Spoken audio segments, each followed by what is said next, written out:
And good evening, good evening, good evening, good evening. Welcome to WeatherBrains episode number 565, the pre-show for November 14th, 2016.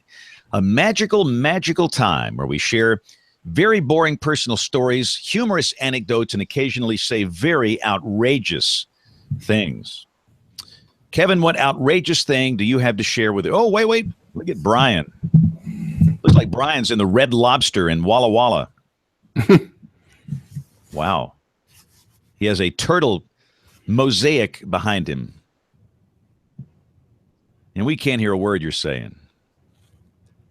Brian is, I think he's down there at the juke joint called the Florabama, which is on the Alabama-Florida state line, known for the annual mullet toss, where they throw mullets across the state line. Wow. And I don't think we have any audio from him. No, he's not. What? I said, no, he's not. I heard you that time. So, Brian, where are you? I'm nowhere near the Florabama. I'm in Miramar Beach, Florida. So how long have you been down there now? Since Thursday. And when do you come back? Next Thursday. Wow. A week at the beach. Now, Brian, have you had any ladies come up to you and say, "Oh, Mr. Peters, what's the way to the beach?" And how would you respond to that? I would respond by saying, "That way." Yes, exactly. Ma'am, the beach is that way. You have to understand, though, we're cheapskates, so we're here in the off season. What do you mean? This is the greatest time to go. Yeah, no kidding. This is not the off season to me. This is the best season right now. That's right. Because there's no traffic. There's no lines at the restaurants. Of course, there's a lot of places that are closed, but that's okay. I can live with that. So how many moon pictures do you think I have tonight? 647. You know, it's almost a challenge to see all of them. And some of them are very good. I mean, some of these are just excellent. The way that the shots are framed, and some people have worked very, very hard on this. And others get out their phone and they take a picture. Here's the supermoon. I know. You see a little white dot. We're not on TV yet, are we? Yes, not on television. We're on YouTube. I can't. Let me just show it to you this way. Uh-oh. My weekend guy sent me a text last night. He said, "There's somebody just dying to show you this wonderful supermoon picture." And he was having all this. Are we supposed to email it? Are we supposed to Facebook it? Do I text it to you? Blah, blah, blah, blah, blah. And he eventually got it somehow. I dared him to show it on TV. Let's see if I can do this here. You not got a picture of some guy dropping his pants, do you? It's not far. Let's see. Oh gosh. Oh, brother. They were all excited because it was up on top of a tree. I guess that's one of the little skinny pine trees, you know. Wow. Yeah. Only on this show do you see that. I told him I'd give him $1,000 if he showed it on TV. He didn't do it. Oh. And for those that don't know, we have the super moon tonight. If you're watching this, some people might be watching this in the year 2050 or something. Who knows? This stuff stay up there forever, I guess. Going back in time to 2016, so long ago, we had a super moon tonight. Closest the full moon has been to the Earth since 1948. And everybody's taking pictures. And I'm glad they are. This is great stuff.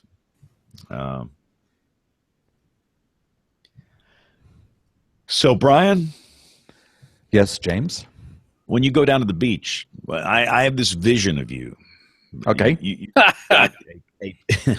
a tank top, Bermuda shorts, black socks, dress shoes, and a metal detector. Is that correct? A metal detector. Well, 1 out of 4. Which one? Tank top, Bermuda shorts. It's warm down here. It's in the 70s. It's nice. I saw something this time I've never seen before, though, James. Speaking of metal detectors, I saw a guy walking the beach with a metal detector, except he was walking in the water with the metal detector underwater. Oh. And my wife and I were watching him yesterday, and he seemed to pick up a number of things while we were watching him, which was not a real long period of time. So let me review this. So this guy has a metal detector, and you say he's underwater? No, he's in the water with the metal detector on the water, underwater. Oh, so he sticks the thing underwater. It must be a waterproof metal detector. Must be. I didn't know. Is he wearing black socks and dress shoes? I couldn't tell because his legs were in the water.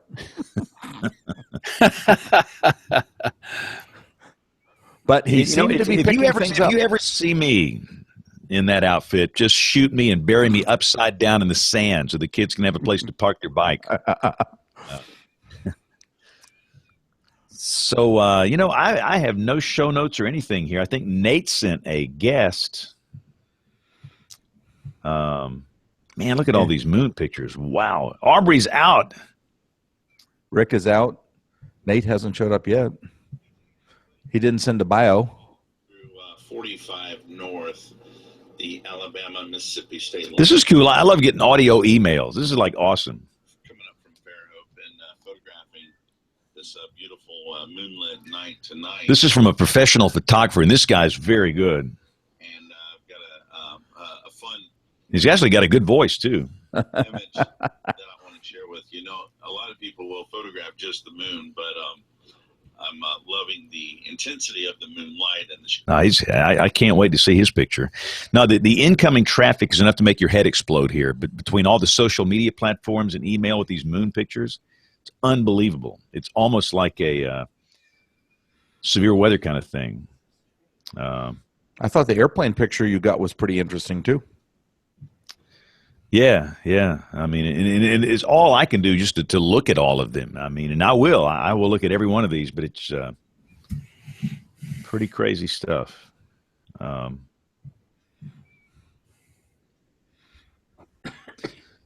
Nate is here. Nate is going to invite our guest, right? I don't know that I can. You can. I sent you the email. Okay, yeah. But Bill, when Bill Murray's on here, he somehow gets him on. But let me try. I don't know how to do that. All right. RaysWeather.com. Says he's standing by. Real Ray nice Russell. guy. He popped right up. Because the way it works in these Hangouts, if you stick an email address in there, and if they've got a Google Plus account or whatever, then their name just shows up. So he has now been invited. I think Rick is out and Aubrey is out. Is Bill Murray not here this week? Bill is out as well. He's in Nueva York. Okay. Where in New York? New York where? Nuevo York. New York. Oh. See, Brian's on his vacation doing the show. That's a trooper right there. There you go. I don't know about that's a real nice piece of artwork up there, Brian. Looks like you have a turtle sitting on your head. Yes. I picked this spot just for that reason. Now, so the biggest question is what kind of bandwidth? I mean, you got a really good looking video and audio here. What kind of bandwidth are you stealing down there? So some guys MiFi or what? No, it's the condo the condo associations. I've got something like 25 down and 17 up or something like that. It really looks clean. Wow. Yeah, Better not at the house. Yeah, better than I have at home too. They're digging fiber in my neighborhood. Soon it will be gigabit Ethernet. Oh man. Wow. Gigabit. I don't know if I'm gonna pay. The problem is it costs a lot of money. I don't need that. I'm probably not going to pay for that. I'll pay. I think I'm going to pay for 500 down, 500 up. How much is that? An order of magnitude more in one direction and 2 orders of magnitude in the other direction. Bingo. I think 500 down and up. It's and this is AT&T. I want to say it's $109 a month or something. But that's a pretty big pipe, and I think the gigabit is like 1 59 a month or something like that. I'll find out soon. Go for the big guns. When I first got here, we had 150 symmetrical for like 2 weeks, and I've never seen it again in 2 years. You got some guy like Brian stealing your bandwidth. I don't know why it was great, but. So I've invited Ray, Nate. Don't know what else to do. You know, where does it pop up if you're not? I'm never on the receiving end of these things. So Brian, how do you get the notifications now? Well, this time I got an email, but I also got it in the Google Hangout section. Okay. On the Google Plus. Yeah, if he can open up Google Hangouts, you should be able to see it that way. I have never failed with, there's a little Hangout icon. If you go to your Gmail, there's a Hangout icon in the lower left-hand side, and it always works. I use Inbox instead of Gmail. You know, their Inbox platform. Yeah. The best thing about Inbox to me, they have these canned replies, and they're really good. I mean, I use them all the time because I get a pretty high volume of email, and I'll hit those canned replies a lot. I thought you gave everybody a personal answer. Yeah, I choose which canned response to send them. Wow, this is breaking news. Yeah, and that could even be the show title. I've chosen which canned response. Yeah, I like that. That's a good one. Except we're not in the show. It really works well. And we're on television. Good evening, good evening, good evening, good evening, friends. Welcome to our television viewers. It is 30 minutes after the hour on November 14th. We're about to start this show here. And if Ray's not going to be able to join us, we'll have a lively discussion between the three of us here. Man, there's some good pictures on here. Goodness, wow. Some of these I'm seeing coming in by email are just stunning. This is great stuff. You know, I'll never take a picture of the sky again because I get so many good ones from the people. I actually was about to play tennis yesterday. I played tennis on Sunday evenings, and the moon was coming up. I was getting out of the car, and my camera, not my phone, but my real camera was in the back of the truck, and I took a few pictures. But mine will never do as good as these. Goodness, there's some over Gatlinburg, Tennessee. They're just awesome, and the smoke is making for a really colorful, blood-looking moon up there. Yeah, I bet that smoke is coloring things nicely. But let's get this show on the road. We're going to hit the recorders. There's one, and there's two. And here we go in 5, 4, 3, 2, 1. This is WeatherBrains, episode number 565 for the 14th of November, 2016, the weekly show that's all about weather. We are like 10 years old. Soon to be 11 years, I guess, here. But we've been doing this a long time. We just have fun here. Nothing too serious. Thanks a lot for joining us. We'll talk about the weather this week and occasionally some boring personal issues, like Brian Peters' vacation. The internationally beloved meteorologist is on the Gulf Coast. Which is not international, but it is nice to be on the Gulf Coast. The weather's absolutely superb. We had trouble with the moon last night, though, because my wife said, "Can I see the moon?" And I said, "Well, I don't know." And we went outside, and the clouds were blocking it, but you could still see it, through the cirrus. It was still there. Didn't have a really good ring. But tonight, it's clear skies. We're just waiting for it to come up over one of the tall buildings nearby. And for those that aren't watching, Brian has a turtle on his head. That's some fine artwork you got up there, buddy. There's your show title. Yes, a turtle on my head. Exactly. And again, you are not stealing Wi-Fi. You're actually using the condo's bandwidth. And it absolutely. Looks good. Wow. But then if I had to steal Wi-Fi, I learned from the best. Learned only from the best. Kevin Selly, are you a Wi-Fi stealer? Never, ever, ever. Although once or twice, I guess on reference from you, in the past I would pull up to a hotel and see what I could borrow. All right, well, look, back in the old days. So there wasn't a lot of wireless connectivity around, and I would have to feed these radio files. I still do weather on commercial radio stations, and On occasion, I will raise my hand, Brian, and Yes. confess my sin to the world. I would pull up in a hotel, join their wireless network, and feed the radio files. Yes. I mean, I remember in front of the Days Inn in Clanton, Alabama, when you said, just pull in here, park a little back from the office, and keep the motor running. Keep the motor running. I think that was actually a show title many years ago. Yes, it was. Yes. And I'm, yeah, I envisioned some guy with a baseball bat coming out there to beat us up for stealing their Wi-Fi, you know? Who's the lookout in this operation? I was the driver, so I wasn't the lookout. So Nate Johnson is with WRAL. Did I see a controversy with your TV station involving Saturday Night Live? We have ever since Janet Jackson, we can go back to the Super Bowl that involved the wardrobe malfunction. And ever since then, everything we broadcast is on a 10-second delay. And our master control folks have the ability to either black out the video, mute the audio, or both.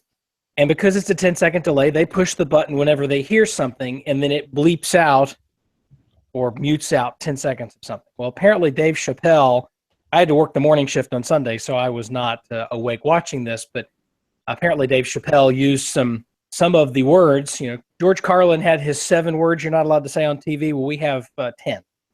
And he used 2 of them a total of 9 times during the course of the hour and a half. And because we don't, as it's live, we can't just go and bleep out that word. We have to mute out 10 seconds. And that apparently disrupted the flow of his monologue to the point where people were complaining and whatnot. So there you go. Local TV, talking to our local audience. Wow. Okay. Well, Nate's, and let's just say we've got a few that are not here. Aubrey is out this week. Rick Smith has, I think, a class or something he's doing tonight. And Bill Murray. Yeah, Bill Murray is in Walla Walla, Washington at the hotel convention or something. So, Nate, bring in our guest. All right. Our guest at WeatherBrain tonight has started what I think may be one of the first hobbyist-driven weather platforms on the internet, and really one of the first weather platforms, weather provider platforms on the internet. Started with some snow forecasts that he was posting for his university community in Boone, North Carolina back in the mid-'90s. In 2000, it became its own thing. It's raysweather.com. Ray Russell has a PhD, not in meteorology, but in computer science. We're going to talk about numerical weather prediction before this hour is over. But his PhD in computer science from Georgia Tech, he runs raysweather.com, which for folks in the mountains of North Carolina, Tennessee, this is a big deal. My folks moved up about a little more than a year ago, up to Jefferson, North Carolina, which is in the far northwestern corner of the state. You can climb the mountain that is a part of a state park right across from where they live, and see Tennessee, Virginia. On a really good day, you might even be able to see Kentucky and maybe even Russia from your house. It's it's that far up there. But it wasn't. They weren't up there very long before people were talking about, well, you get your snow forecast from your raysweather.com. So Ray Russell. Hey, how are you doing? On the program today. Can you hear me okay? Perfect. Oh, great. So, man, we've got smoked turkey up here in the mountains. So let's talk about that. That's we'll get into the details of their website, but I mean, this is a number of thousands of acres of western North Carolina are on fire. Yes. Tell us about that and what prompted, what's caused. Well, it's kind of interesting among the forecasters, our forecasters, we had actually speculated among ourselves a couple of weeks ago that smoked turkey may be our meal for Thanksgiving this year, with La Nina, and of course that's a notoriously dry pattern typically for us, and it hasn't rained. I don't know. The only significant rain we got was with the hurricane, back 6-8 weeks ago, whenever that was. And we haven't had any significant rain other than that since July, really. I mean, it's been amazingly dry with it. But There are how many active fires right now? We got some links on our website to those. Let me find the link. There are, let's see, there's 10 there, 15, 16, 15 active fires out there. The biggest one is at Tellico, which is a small town. Let's see what they're saying about Tellico right now. Almost 14,000 acres involved in that fire. There's another one, 9,000, another one 7,500, another one 4,000 acres, and then a couple between 3,000 and 3,500 acres of in flame. And most of those are in southwest North Carolina. They're pretty far away from Boone, but we have had some of the, in fact, you're going to hear me kind of raspy. I've been living in this all day long.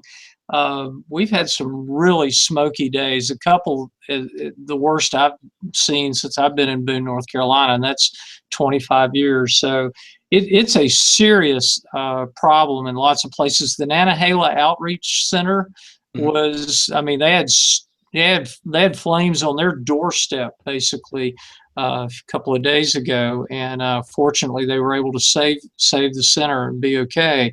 But it's going to be a problem, and there's no rain in sight. So yeah, you know, this is going to go on for a long time. So with you talking about how dry it's been, I was doing the morning news this weekend on WRAL, and just a back of the envelope, we figured that because of the tropical systems, Raleigh is running about 10 inches above normal for rainfall for the year. And even here, we've had our first really substantive rainfall since Hurricane Matthew, the first weekend of October. We had that last night into this morning, but picked up a third of an inch. Other than that, we've basically been bone dry. Asheville, on the other hand, is running about 10 inches below normal for the year. I think that's right. I'm not good on the yearly totals, but let me just give you how much. I mean, at our office, we have a station right here at the office, and I'll just give you some totals for the last month or so. So 14 days into November, we've had 0.22 inches of rain. In all of October, we had, let's see, we had a grand total of 2.18, which would be, you know, and you know, it was the hurricane that saved us on that. What day did that happen? 7th, 8th. Let's see. Yeah, 2 inches of that came on the 7th. So so for the rest of the month, we had 0.18 inches of rain in October. That'd be 60% of average, you know, but that was the hurricane that bailed us out on that. September, we had 1.38 inches of rain. So that's maybe 25% or 25 to 30% of average. Go back to August. I just have these as monthly totals rather than total together. Let's see what we had in August. We did get 4.55. So August would have been the last month we had close to average, but most of that came in the first 10 days. I'm just kind of scanning through the month. Most of that came in the first 10 days. So, you know, it's been below average. You know, if it hadn't been for the one day of the hurricane, we would have had basically no rain since the 10th of August. You know, so all that has set the table for fires. And I think one of them, I'm not sure if it was one in North Carolina, but police were pointing the fingers at what they said was an aspiring meteorologist had set the fire in order to be able to take video that would then generate clicks for his Facebook page. I saw that, and someone in Kentucky, wasn't it? I think so. Yeah, that's pretty amazing. So tell us about Ray's Weather. How did you know, your degree's in computer science, that's your background, and you're a professor of computer science at Appalachian State University. Right. So how did you get into weather, and how did that turn into raysweather.com? Well, I call it my hobby gone berserk. That's the best way to describe it, I think. when I was a little kid, I wanted to be a meteorologist. I don't know if any of you are from Middle Tennessee or been around Middle Tennessee for a long time ago, but when I was 10 years old, there was a meteorologist in Nashville, Bob Bill Hall. Lobertini. Well, now Bill Hall was NBC affiliate, but Bob Lobertini was the media god of meteorology back in the 60s, and he would put out a little snow forecast every year. He'd get, just little pocket calendar, one word. And of course, like any broken clock, it'd be right a couple of times a year, and everybody go crazy over it. And anyway, it was fun. And when you're a kid and growing up in Tennessee, you get rewarded for snow because you get out of school. And so I wanted to be a meteorologist, read everything I could at the age of 10, but I wound up in computer science. I've done a lot of other things, everything from being a minister to working at NASA in cockpit design for commercial aviation, but ended up in computer science. And when I moved to Boone, lived through the blizzard of '93.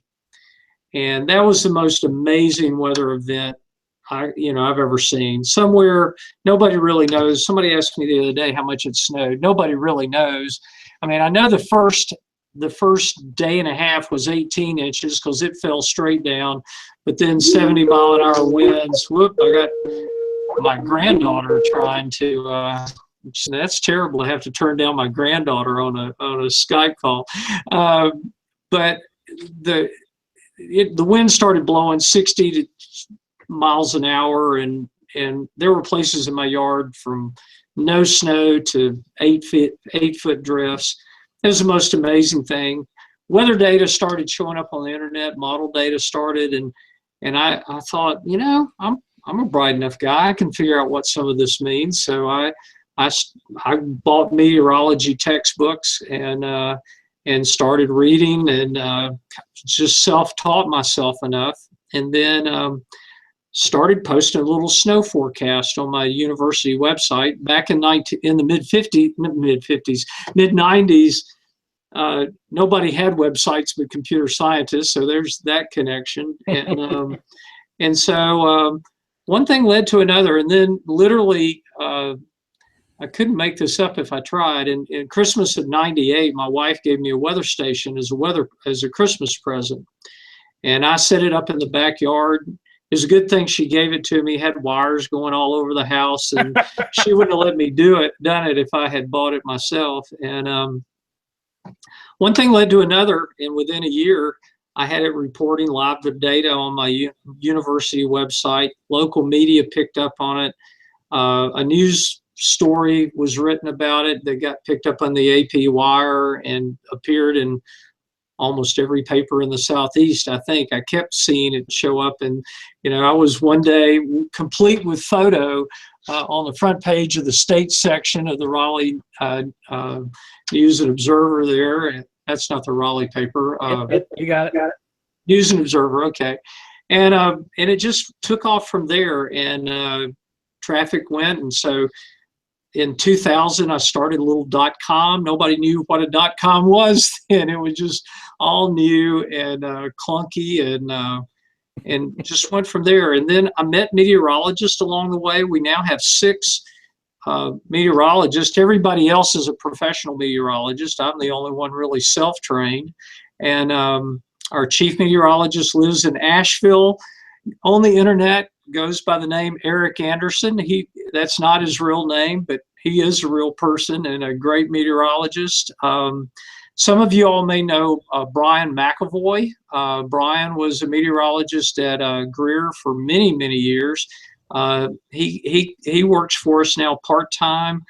David Still, I think you interviewed Jeremy Smith a few weeks ago. Yep. Jeremy works with us part-time. And who am I leaving out? I'm leaving out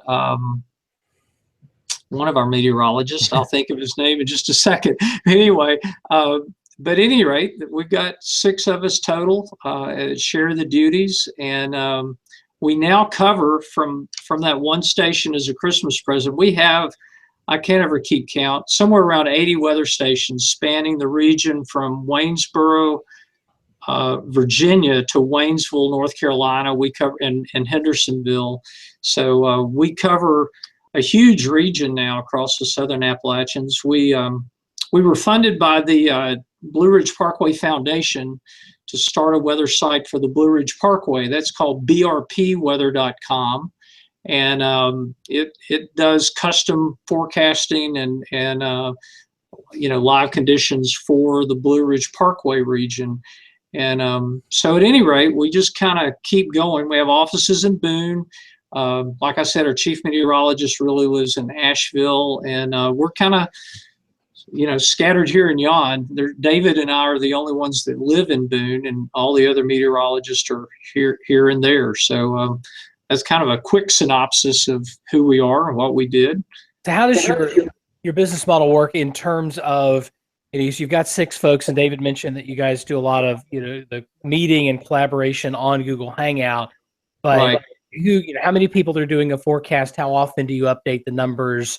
Does it change based on, if there's a big snowstorm coming, do you have more frequent updates, or how does the structure of the on a normal day, and we'll have 3 of us on board in the mornings, all of us in our pajamas from home, and we'll collaborate on Hangouts. We'll put together the forecast, fairly typical, pick regions. Somebody will have the Virginia region. I usually do the North Carolina high country area, and then someone who will cover Southwest North Carolina and the foothills.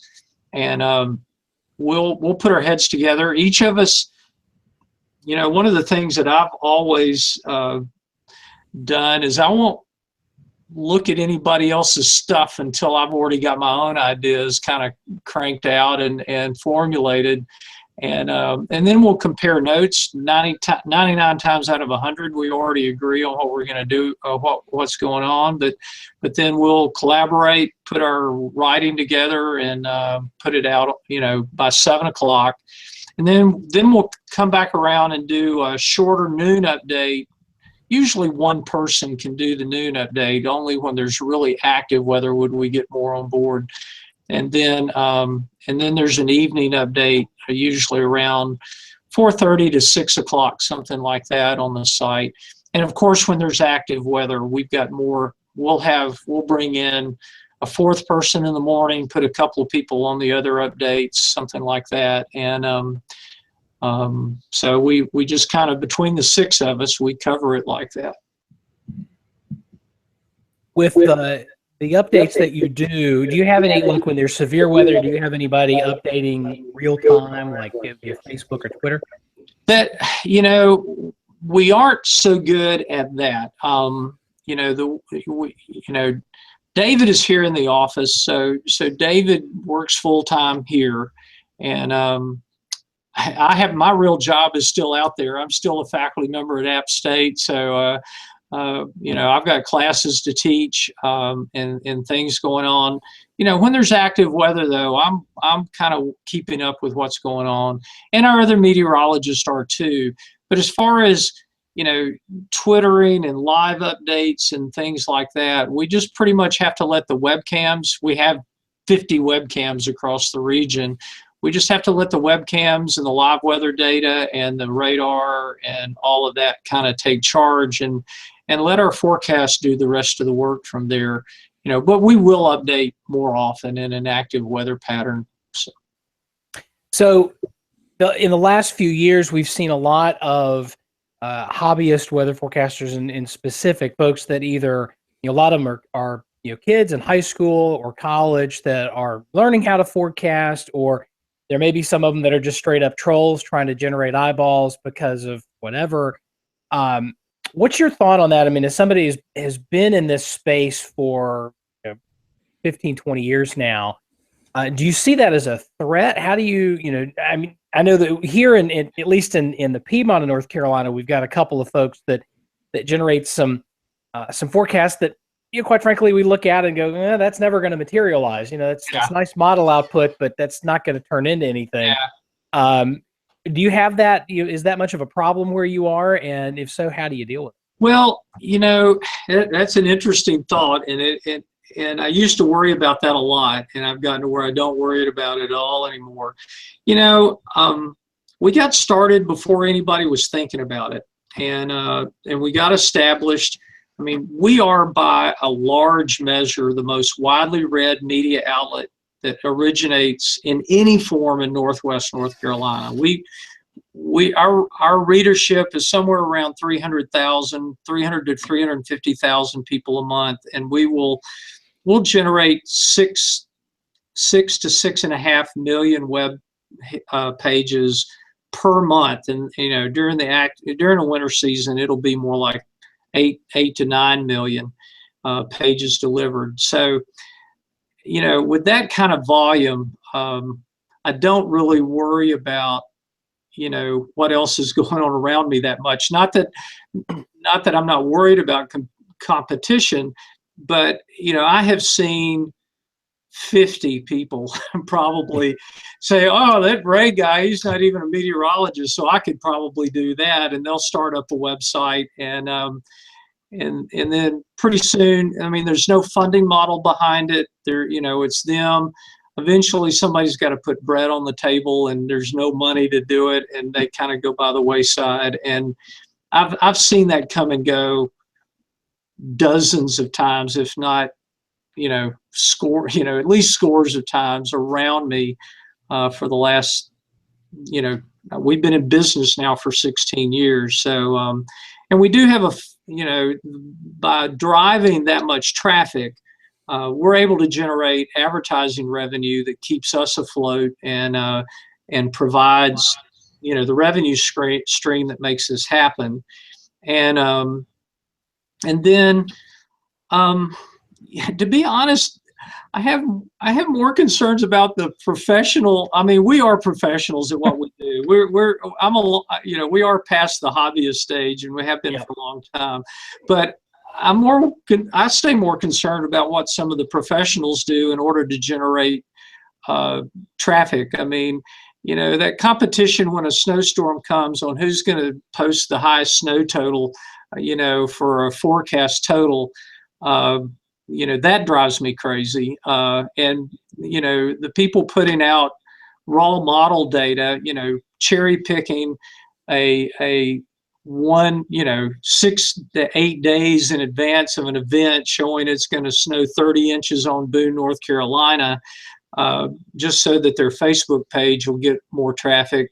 And, I have more concerns about that, actually. I mean, we would never put a raw model output out there unless we thought it was the right one, and it agreed with our forecast. I mean, that's just not something we would ever do.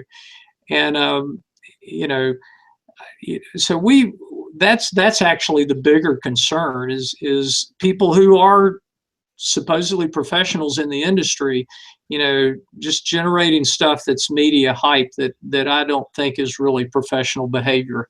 But then I'm not a certified meteorologist, so I can't really speak to that. I guess I'd let you all speak to it, but that's the biggest worry we have.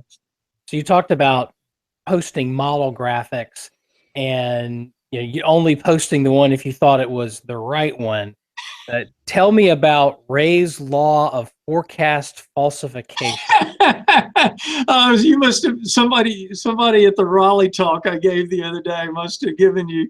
So I kind of it's interesting, me not coming from a professional meteorology training background, and most of the meteorologists that work with me, either most of them work for the National Weather Service, and so I call it Russell's law of forecast falsifiability, because there's a philosopher, with a law of falsifiability. But basically, that law, I tell the forecasters this all the time: if your forecast is so general that it could not be wrong, then it's not really a forecast. So that there, not to say that we ever want to be wrong, but if your forecast, if you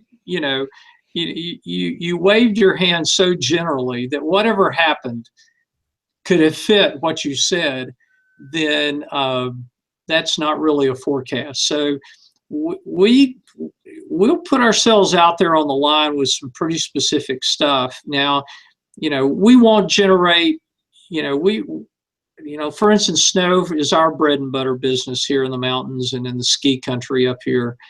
And, generally we will not put numbers out with snow events. Until we get within a couple of days of an event, when we have good terms for things, when we're doing long range, like we'll call it a plowable event. I love that phrase. Meaning it's significant. We think there'll be driving issues, but plowable. And everything here is a plowable snow, except we don't have any plows. That's true. But we have this little thing we call the snowmanometer that we put on our website that kind of, is it no snow? Is it flurries and a dusting? Or is it a light snow event, a moderate, a heavy, or blizzard event? So we give people indications long term, well ahead of events, but we tend to not put specific numbers on it. And one of the things you'll almost never find out of us is we're not going to be the people that hype a snow event above and beyond what we think is reasonable. I mean, if we forecast 6 to 10, we want the bottom end for the region to be 6 and the top end of the region to be 10. If we said 6 to 12 and nobody got 12, we'd call that a miss. That even though the public would still call it a hit, we're trying to tighten the range in so that we don't over forecast it. And and because of that, sometimes we'll under forecast it. And but we really do try to not play that game. And as nerve-wracking and as aggravating as that gets sometimes, and I'll say the worst offenders are some of the professionals around us.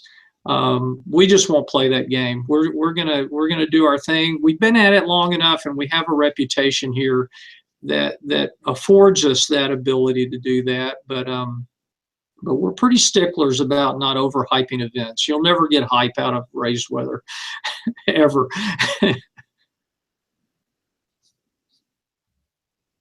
Brian, looks like you're muted. Well, what would you consider your winter fearless forecast then? Isn't that a little bit of hype? It's not hype in that we really do want. It's based on science, and we want to do that. And to be honest, my chief meteorologist is a conscientious objector on the long range winter forecast. He will not participate, other than, I guess if I wrote something that was totally outlandish and unsupportable, he would slap my wrist on that. But for whatever reason, people do expect a long-range forecast out of us. We started that just to have fun with the Woolly Worm Festival around here, and it's not unreasonable to say that you can get an idea of what you think is going to come. But anybody that reads our fearless forecast enough times, the common phrase that we often will say in there, don't put a lot of stock in any long-range forecast, including ours. So that verbiage has been in our forecast perennially every year. So they do expect it. We put it out there and we have fun with it. And it is based on science, but it's not over. I don't think we're hyping with it. Well, I must say you at least put in verification, but it certainly looks like last year's didn't do very well. Yeah, last year's was a total bust. Last year is kind of interesting. We got all the pieces right. The players lined up on the field exactly where we wanted to do in the order that we wanted them, and it just never produced. And the big snow events just kept forming to our north, more Virginia and to the DC and northeastern corridor, and just never got timed right for us. We thought we would have a couple of big snow events but we've missed low as many times as we've missed high. So it's there. I don't think there's a bias for us on the high side on those events. We, and the other thing we have is, I have done so much analysis on various patterns, particularly for Boone, North Carolina. I think Boone's representative of the Northwest North Carolina area, or the mountain Southern Appalachian area, as far as events. But how we're going to behave on average, and La Nina, El Nino, neutral events, and so on, we have a pretty good handle on that. I think. I mean, but of course, you all know the challenge on that. We could, for what we saw in October, if we could run 1,000 winners with what we saw in October, I think we would be right about 70% of them. But which one's really going to happen? I don't know. But we're playing about that, so I'm not worried about the hype part on our part. You talked about the Woolly Worm Festival, and that's a big deal up in Banner Elk. Tell us what is that for folks that are watching or listening that maybe aren't familiar. What is that, and how does a worm become the worm? And what does this year's worm say about this winter? I have a Chinese exchange student in one of my classes, in the week of Woolly Worm Festival. I said, you should go to Woolly Worm Festival before you go back to China and tell the people back in China what we were doing. And I described it to her, and she didn't come, but she just almost fell out on the floor laughing. And it is fun. It is a great family event and festival. It's right in the heart of leaf season, the middle of October every year, always the third weekend of October. And so, they figured out a long time ago that if you put one of these woolly worms, or some parts of the country they call them woolly bears, if you put them on a string or a blade of grass, they would always crawl up. And so what they have this big stage, and they will race 25, I think, woolly worms at a time. People come up and they got their woolly worm, and they will do this all day long on Saturday. And then they'll have semifinal heats. I can't really tell you, but it was in the thousands of competitors on Saturday. And by the time they're done, they've got the semifinal heats, and they'll take the winners of that, and they will race these woolly worms in the finals around 4 o'clock on a Saturday afternoon. And then whichever one wins, they'll take and read the woolly worm. Now, when the festival started, it was actually the mayor of Banner Elk, who knew all the lore and the weather lore in the Southern Appalachians, and he would read it. Now it's Tommy Burleson of NC State. Yes, NC State standout and a Christmas tree farmer, if I'm not mistaken. And works for the county in Avery County, but he reads it. And the woolly worm has 13 rings. And each ring, according to the lore, represents 1 week of winter. And they will read the rings. Each ring, there's a brown and there's a black, and then they have one. There's a couple of variations in between that have various meanings on winter. And basically, the winning woolly worm this year was very, very brown, not very black. So the overall story was lower than normal snow. Of course, they're right in the middle of ski country between Beach Mountain and Sugar Mountain, so they've got to be careful how they cast that.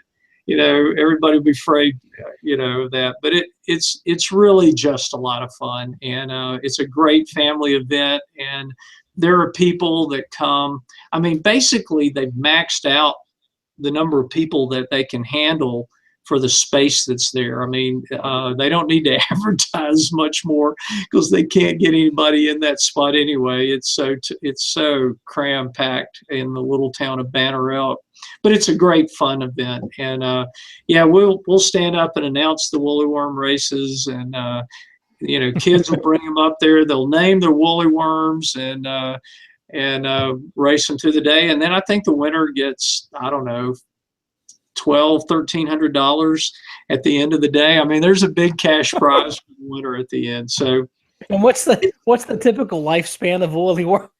I don't know. And according to the biologists that I've talked to, the actual coloring of a woolly worm has to do with how much moisture is in the ground where it grows up. So I don't know that much about it, but whether it's on the north or the south side of the hill may have more to do with the coloring and whether it was in more shade or more dry ground or whatever as it was being born. So, but anyway, it's a great fun event. You know, we just have a lot of fun with that.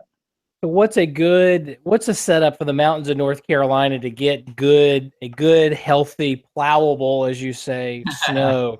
What sorts of patterns should folks be looking for? Well, you know, and I might not be able, I wouldn't be able to describe it as well as you guys could, but you know, I'll try to, let me see if I can describe it like an old timer. Do it. You know, with any luck, my parents will be old timers up there in a few decades, so that'll be good. So let me try to describe it. You know, for example, you know, one of the phrases I heard for years, and I thought was the silliest thing I'd ever heard. People talk about it being too cold to snow, and a meteorologist get up. It snows at the South Pole at minus, you know, 70 degrees, and it can't be too cold to snow. I finally figured out that's not what the old timers were saying. They're saying when it gets too cold, high pressure is overpowering the low and suppressing the low in the Gulf, and in that sense, it gets too cold to snow. I think they were actually telling us really good meteorology in that, and so you know we need kind of a good balance and phasing of the cold, usually from the Midwest, with low pressure and moisture coming out of the Gulf. We need a good anchoring high pressure, you know, in the Great Lakes or Northeast. Otherwise, the cold air escapes before the moisture gets here, and you know, that's the classic setup, you know, for a good snow. And you know, the other thing an old timer would tell you that, you know, the big snows come with a southerly or easterly wind. You know, now of course, if you're on the northwest side of the mountain, the northwest flow events are a whole other story. But you know, I live on the eastern escarpment, and the people who live there would know, you know, some more southerly wind flow or easterly wind flow is going to result in more snow. So, you know, it's been interesting to listen to the old timers. You know, and I the lore is just fun, but the folks that have been around and experienced it, you know, they actually, you know, they have a notion of when a good event's coming. They'll look for the halo around the moon 24 to 36 hours before, which shows the high altitude crystallization, and which is a good forerunner for an overriding event. So anyway, those are the big events when they happen here. Now, we've had some amazing northwest flow events too, but that tends to be a bigger deal for Beach Mountain and right along the Tennessee line. So your background is, you know, primarily in computer science. That's where your formal education is, and that's what your day job is. Is the American numerical weather prediction setup ever going to beat the European? You know, and I'm talking out of school here. I don't know enough about that really to speak, but Didn't stop me from talking, so go right ahead. I can't really speak to what you know, kind of the powers that be and who control those purse strings. But it's interesting to me that, you know, the European model, you know, and you know, the Europeans would tend to be more socialistic than we would be. They're very unsocialistic when it comes to what happens with their model. We all pay for it. Mm-hmm. And it provides, it would appear to me, and I don't know enough about what all happens with that, but that provides them with an economic model that, and here we are, expecting the government to pay for it all the time. And the Europeans are beating us at that, I think, to some measure, because their funding model's better. And they can supply and reinvent. There may be bureaucratic reasons for that as well. I don't really know. But I think for root causes, I'd look at funding model. Again, I'm not the expert on that subject. People know way more about it, but just as an outsider looking in, that's what I've always thought. Y'all, I'd love for you to hear for what you all think about that. I think you're onto something, and one of my colleagues here in Raleigh went to the European Center as part of a trip earlier this year, and seemed to more or less mention the same sorts of things and talk about how their goal, they're bringing in money that's it's not purely a government thing, and they, instead of not only funding, but the GFS has to be all things to all people. And it's sharing compute time on the supercomputers with other, the water model and everything else. And so we're not able to take full advantage of the compute hardware, and the model itself is not as well tuned. Whereas the Europeans, their goal is to make the best medium range forecast, period. And they can optimize it for that and leave all this other stuff. They're not concerned necessarily with using that model to generate high resolution forecasts in the next 24 to 36 hours. Whereas people are still using the GFS to do that. So right. I tend to agree. I think it's both the funding and also a focus which is tied to the funding, both here and there. That's my thought. Brian, do you have any thoughts on that? I think you're probably onto it. I also think it's interesting that the European doesn't run every 6 hours either until recently. So James, you had a question, or you all right, pulled up? So I'm going to ask the nosy questions that nobody else wants to ask. That's just what I do here. So let's talk monetization. Okay. Look, a lot of people do weather sites, and look, I am a capitalist guy. It's great. I'm all for making money. We got to eat. I mean, you got to support your family. So yeah. Do you have because you got all kind of ad messages on this thing? I mean, yeah. You got a banner ad for the Miller funeral service, and as old as Brian and I are, we might need to call these guys because their cremation packages start at $11.95. That's a bargain. What a deal! Do you have a sales staff to sell these ad messages, or how does this work? Explain. We do, and here's the other thing I think that makes us different. You're not seeing on our site Google ads or some other ad service that's some nameless, out of town stuff. The people we want, and this is my philosophy in it, even though it's hard to do the sales. I'm not saying this is a panacea. It's not a get rich quick. We work, and particularly David still works so hard at getting the ad sales done. But we want the advertisers on our street to be the restaurant you ate at last night, and the funeral home down the street, and the people who I'm looking at Pet Place, where you buy your dog food in a local business. And we work hard to our site is based on local. We go into a new region, we'll brand it. We have ashweather.com and spartaweather.com and boonweather.com. Every time we go in, Raise Weather is really just an umbrella for the whole thing. And then we'll brand it locally when we get there. And we want the advertising not to take away from, but we want them to be names you recognize and products and services that grow out of the local community. That's what we try to do. And our pricing model, most of the time when somebody's never heard of us before, they'll come to us with, and their response is, that's all it took to get an ad on Raise Weather. Really isn't that cheap. It's a sign that maybe you could raise the price a little bit. Time to raise the rates.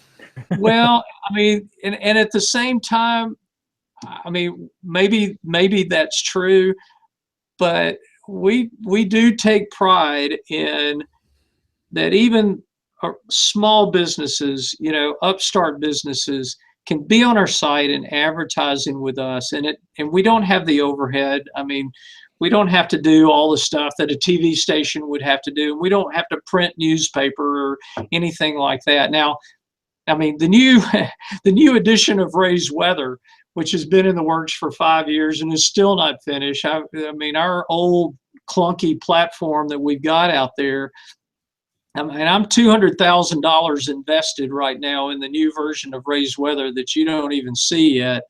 And that we don't even have a completion. I thought I had a completion date this winter, and things have gone awry on that. So we're going to have to wait till 2017 sometime.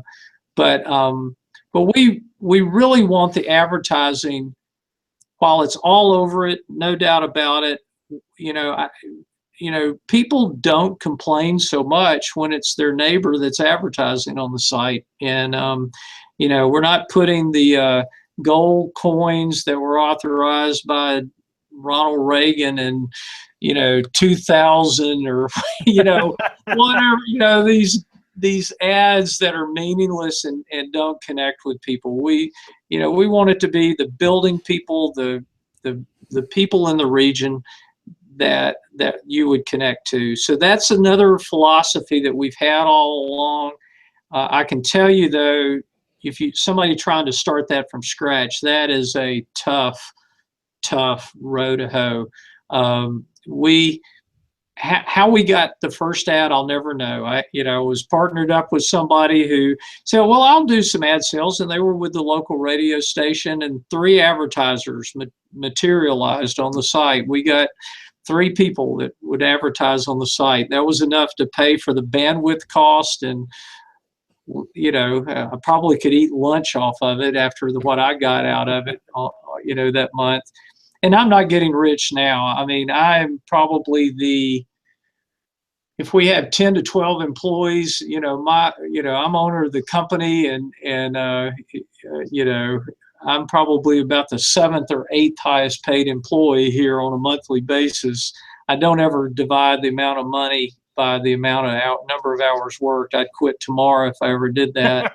I think and it's not that I'm opposed to making money. Someday I want to sell it. I want to make money, and I want to retire to the Caribbean or something. I don't know.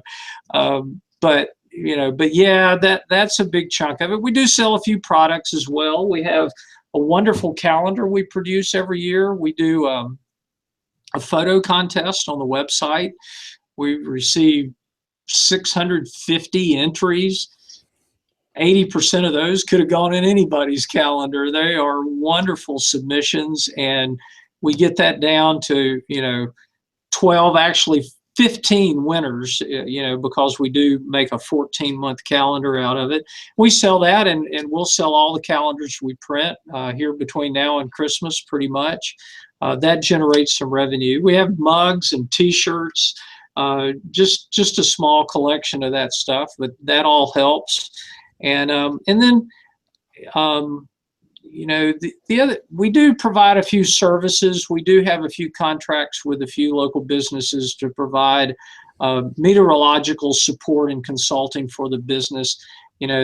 That's hard to sell though for small businesses. That's really hard to do. So especially when they can get it free off of Ray's Weather anyway. They're not, but we, for instance, we're the weather sponsors and provide operational support for Merle Fest, which is a huge music festival in Wilkesboro. We do Floyd Fest, which is a huge music festival in Floyd.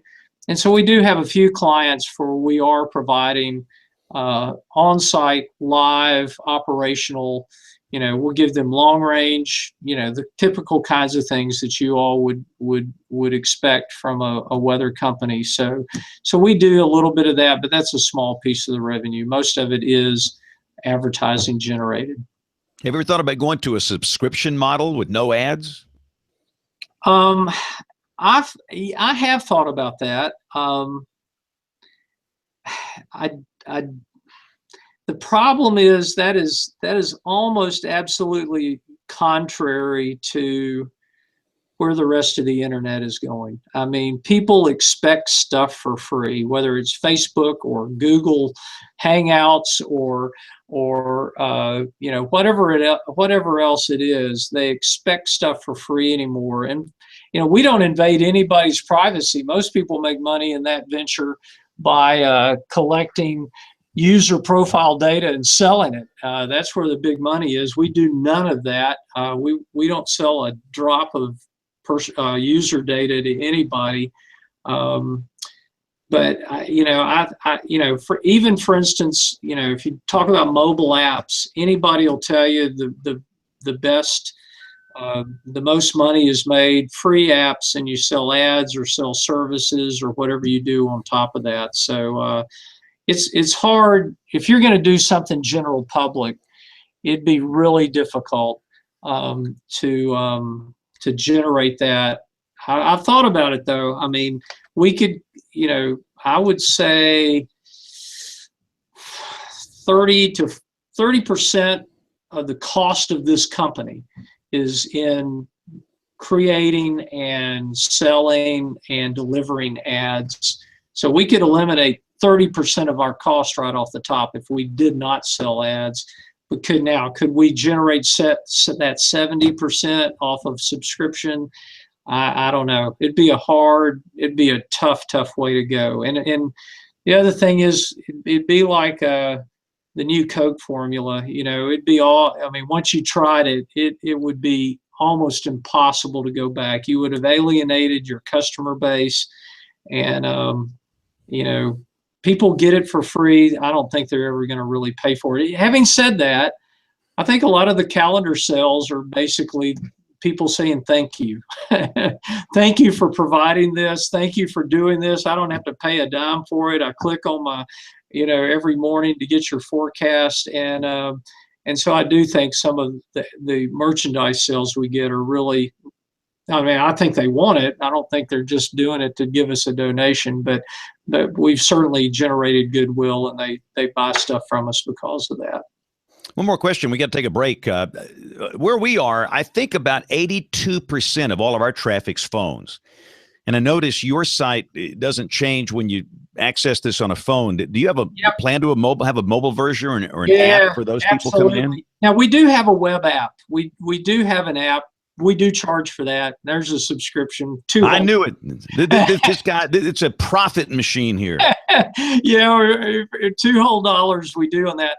But actually, yeah, we desperately need to be what's called an adaptive website. And the new version of Raised Weather is all of that and more, if I can ever finish it.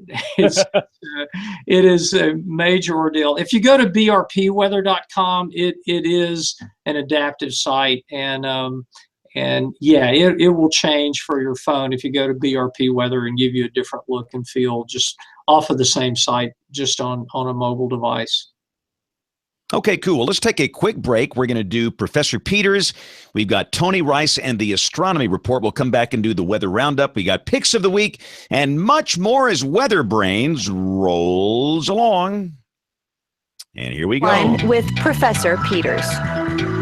An extratropical cyclone is a very large-scale weather system that develops in the mid and upper latitudes outside the tropics, and thus that's how it gets the name extratropical. These systems are low-pressure regions that form where there is a horizontal difference in wind and or temperature, such as between a cold air mass over Canada and a warm air mass over the southern United States. The warm air and cold air are pulled around the system as it begins to intensify and rotate. These form the leading edges of the air masses as they interact with one another, and we know these as fronts. Such processes allowing this type of storm to develop are referred to as baroclinic. Strong wind aloft provides vertical shear over an extratropical storm, strengthening it. These systems also have a greater difference between the warm and cold air masses. That is why these storms are often known for blizzards and coastal storms during the winter months. These types of storms typically measure hundreds of miles across, and in extreme cases can have winds reaching hurricane force or 74 miles an hour. Heavy precipitation, such as snow and flooding rains, can occur with these storms. Certain regions of these storms can create an environment that is favorable for thunderstorms and or tornadoes. Sometimes a tropical system moving from the tropics into higher latitudes can change into an extratropical storm as cold, dry air is drawn into its center. Extratropical cyclones typically move with the westerlies between about 30 degrees and 60 degrees latitude. Do you have a weather question? You can drop an email to question@weatherbrains.com. Looking beyond the atmosphere, here's Tony Rice with your Astronomy Outlook. You can find the Associated Press style book in the backpacks of J-School students and the desk of newsrooms across the land. It's the Bible for capitalization, hyphenation, and generally, as the AP puts it, quote, an essential tool for anyone who cares about good writing, unquote. Recent changes like more than versus over, e-mail versus email, and whether the word okay is acceptable only with 4 letters or whether 2 will do has garnered a lot of fun yet pedantic debate. The only thing that tries my patience more than the stylebook's recent guidance to use climate change doubters rather than deniers is their capitalization guidance on the words sun and moon. Even when used in sentences like the moon is full tonight or the sun will come out tomorrow, the AP tells us to, quote, lowercase sun and moon, always. The Chicago Manual style at least acknowledges capitalization of the sun and moon when used as proper nouns, but suggests that in non-technical context, lowercase is okay. That's okay with 4 letters.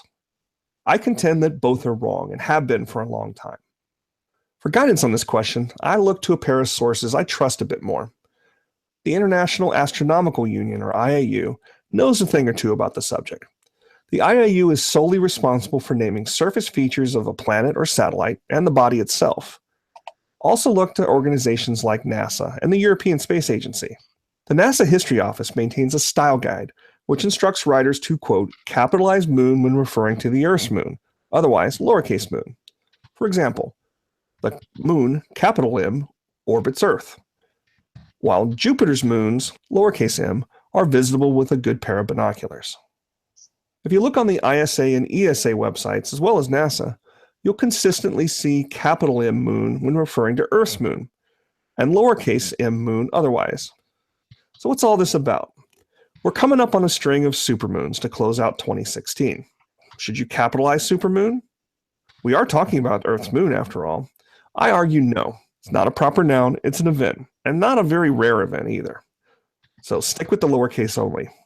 The only place I've seen it capitalized is the occasional small newspaper or blog or an astrology context.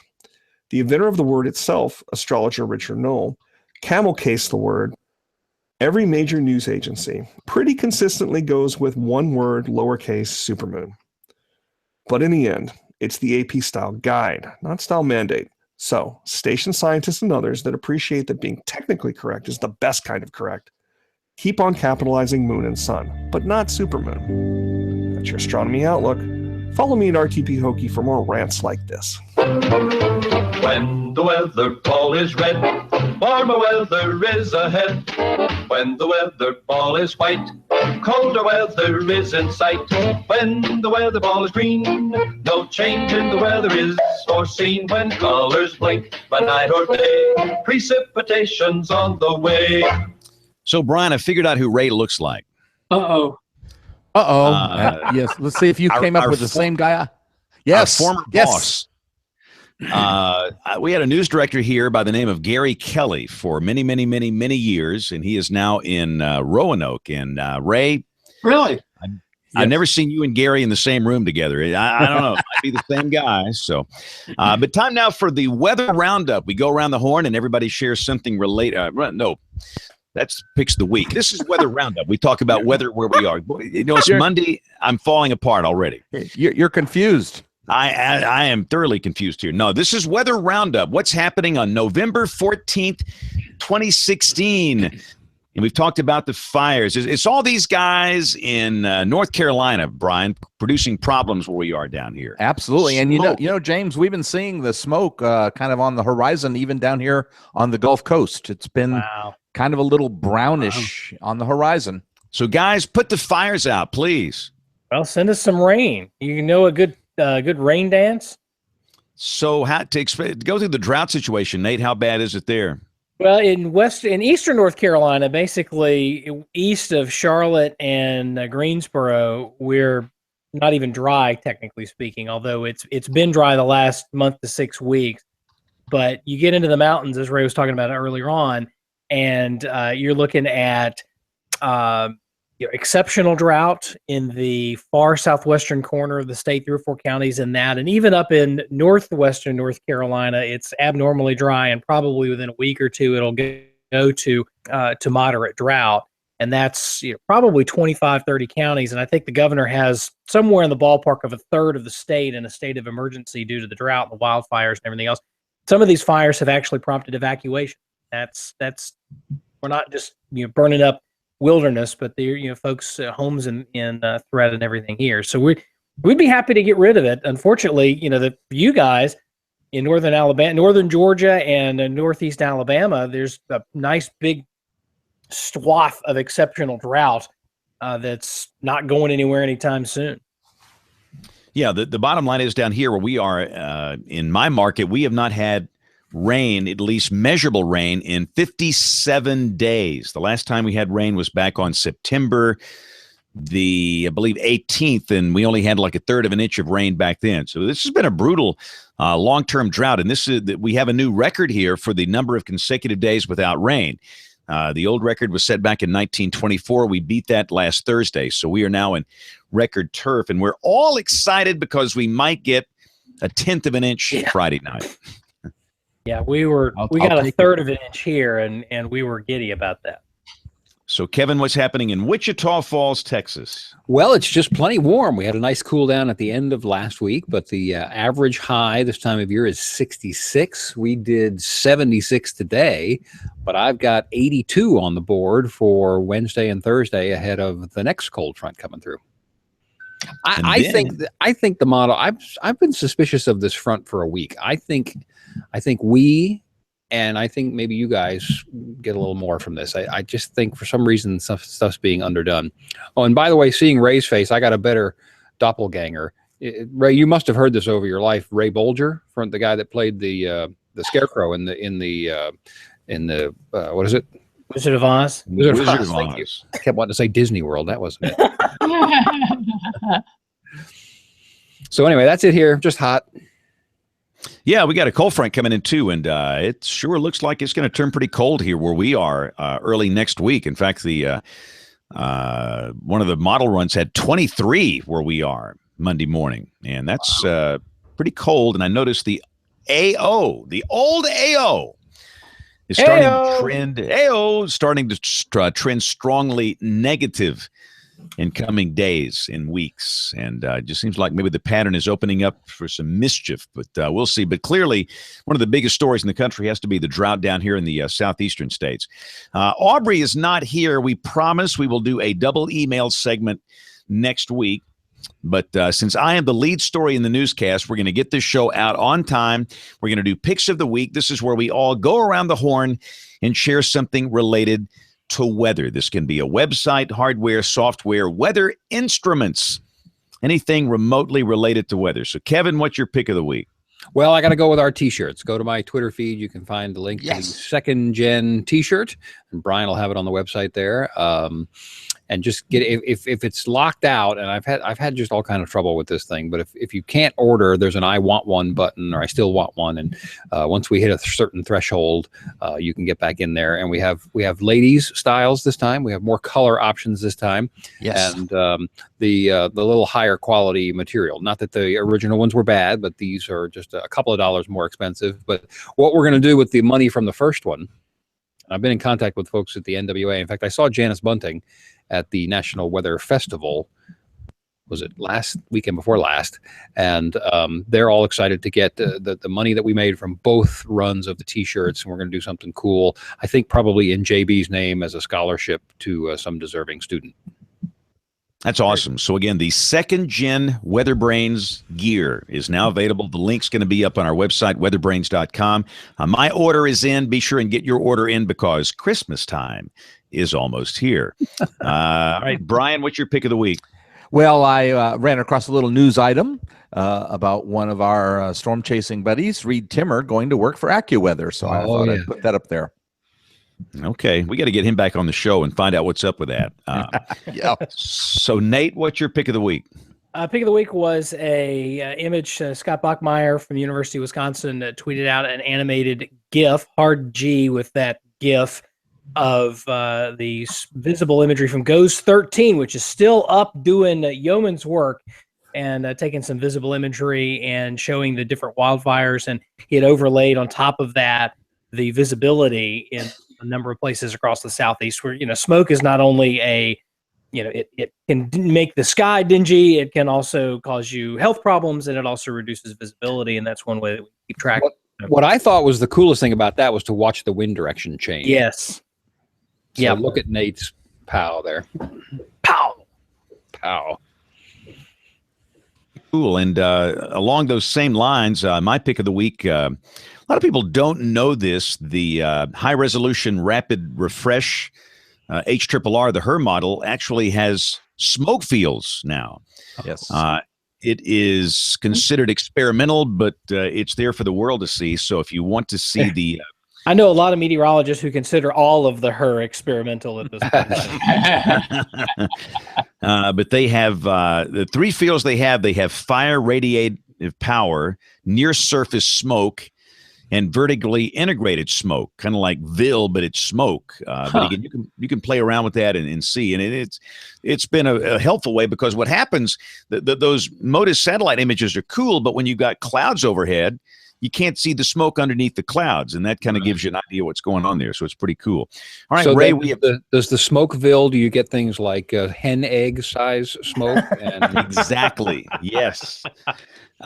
So, Ray, we have stalled to give you time to think about your pick of the week, so it is your turn, sir. My pick of the week will be come ski in the high country for Thanksgiving. That would be my pick of the week. I think y'all have already mentioned it, but I think we're turning off colder this weekend, and with the AO going south, I think we'll be able to sustain some cold air, and I think it's going to be dry. I think it's going to be hard to generate any natural snow, but all we need is some cold air, and the Southern Appalachians will be open for skiing. So that would be my pick. So let's talk. Now, a lot of people go out west of the Rockies when they ski. Just give a little tourism plug here. I have been to Snowshoe, West Virginia. Yeah. But I have not been to any of the resorts in North Carolina. So give us a plug. Well, I think you would find those our resorts in general smaller, more compact, and being in the Southern Appalachians, they have to be, because they have to have a relatively compact area to ski on. And I think for somebody who's accustomed to going to the Rockies and being in the wide open spaces and all that, it's not going to compare very well. But if you want to take your family, including small kids, and have a fun weekend and get them out and get on safe, family-oriented slopes, and it's a lot of fun, and just be ready to see a lot of Florida tags, because they all come to Boone for that. That's one of the things I love about North Carolina, and especially living in the central part of the state.